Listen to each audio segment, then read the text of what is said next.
जैसे हमने आयुर्वेद और एलोपैथी दोनों जैसे कोई दुश्मन हो इस प्रकार का माहौल बना दिया है। हमारी पूरी टर्मिनोलॉजी ऐसी है। ये टर्मिनोलॉजी बदलनी होगी।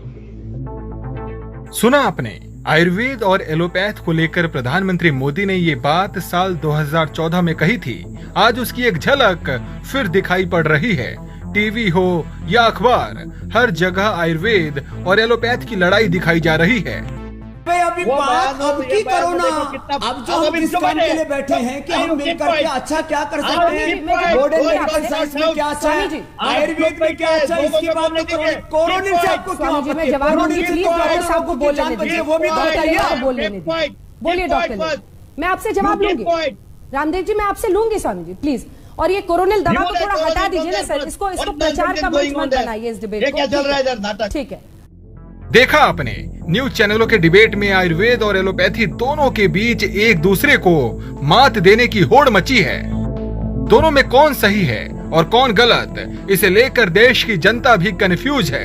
लेकिन हमारे प्रधानमंत्री मोदी जी ने 9 नवंबर 2014 को छठी विश्व आयुर्वेद कांग्रेस के समापन समारोह में आयुर्वेद और एलोपैथी को लेकर जो बातें कही थी, उसे सुनकर आपके सारे भ्रम दूर हो जाएंगे। आयुर्वेद और एलोपैथी दोनों जैसे कोई दुश्मन हो इस प्रकार का माहौल बना दिया है। हमारी पूरी टर्मिनोलॉजी ऐसी है। ये टर्मिनोलॉजी बदलनी होगी। हम भी तो विवाद करते रहते, भाई आयुर्वेद जो है वो मूल से बीमारी को दूर करता है और एलोपैथी तो भाई ऊपर ऊपर रिलीफ करता है। और हम तुष्कारते हैं और फिर खानगी में वही करते हैं। जब तक हम ये न कहें कि भाई एलोपैथी एक रास्ता है, लेकिन आयुर्वेद ये जीवन पद्धति है, ये वे ऑफ लाइफ है। हमारा पूरा फोकस आयुर्वेद को एम्फेसिस बदलना होगा। हम एलोपैथी के साथ संघर्ष का चेहरा लेकर के चलेंगे तो उस लड़ाई से हमें फायदा नहीं है। हमें फायदा इस बात में है, और जिस प्रकार से योगा ने अपनी जगह बना ली, आयुर्वेद भी अपनी जगह बना सकता है। अगर नई बीमारी आएगी तो एलोपैथी वाले संभाल लेंगे, लेकिन बीमारियां न आए वो तो आयुर्वेद ही संभाल सकता है। एलोपैथी गंभीर बीमारियों के इलाज के लिए जरूरी है, लेकिन आयुर्वेद इन बीमारियों को शरीर में प्रवेश करने से रोकता है। इसके साथ ही कई ऐसी बीमारियां हैं जिनका इलाज आयुर्वेद में संभव है और इसे एलोपैथी भी नकार नहीं सकता। प्रधानमंत्री मोदी ने एक कहानी के जरिए बताया कि कैसे कुछ बीमारियों के इलाज के लिए बड़े बड़े डॉक्टर भी आयुर्वेद का सहारा लेते हैं। विश्वास बहुत बड़ी चीज है।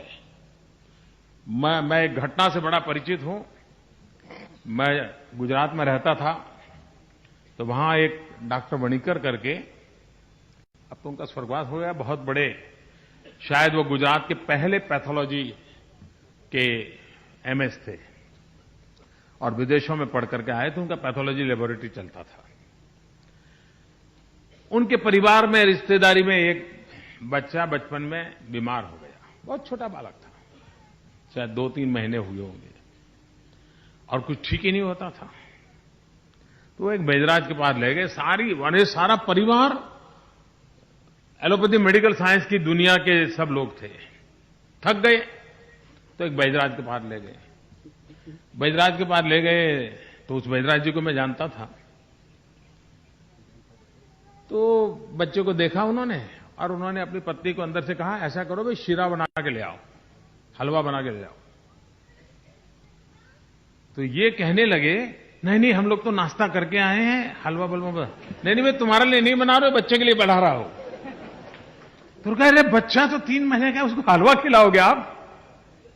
लेकिन जो भी औषधियां वगैरह डालनी होगी, उनकी पत्नी को मालूम होगा, वो 1 चम्मच भर हलवा बना करके ले आई। और उन्होंने खुद ने, वैद्यराज जी ने, उस बच्चे को उंगली पे लगा करके उसके मुंह में चिपकाते रहे। उसको थोड़ा आधा घंटे पर कोशिश करके थोड़ा बहुत डाला। 3 दिन के अंदर उसके जीवन में परिवर्तन आना शुरू हो गया। ये डॉक्टर मुझे लगातार बताते रहते थे कि हम एलोपैथी की दुनिया के इतने बड़े लोग हमारे अपने पोते को ठीक नहीं कर पा रहे थे। उन्होंने एक चम्मच भर हलवा खिला करके उसको बिल्कुल से एकदम से सशक्त बना दिया। कहने का तात्पर्य है कि इस शास्त्र में कोई ताकत तो है। देश की स्वास्थ्य व्यवस्था को दुरुस्त करने के लिए आयुर्वेद और एलोपैथी दोनों को मिलकर काम करना चाहिए। अगर दोनों एक दूसरे को दुश्मन के रूप में देखेंगे तो इसका नुकसान देश की आम जनता को होगा। ऐसे में राष्ट्र हित में जरूरी है कि आयुर्वेद और एलोपैथी दोनों ही शोध कर लोगों को स्वस्थ जीवन प्रदान करने की दिशा में अपना योगदान दें। न्यूज चैनलों को भी टीआरपी के लिए ऐसे विषयों पर बहस करने से बाज आना चाहिए।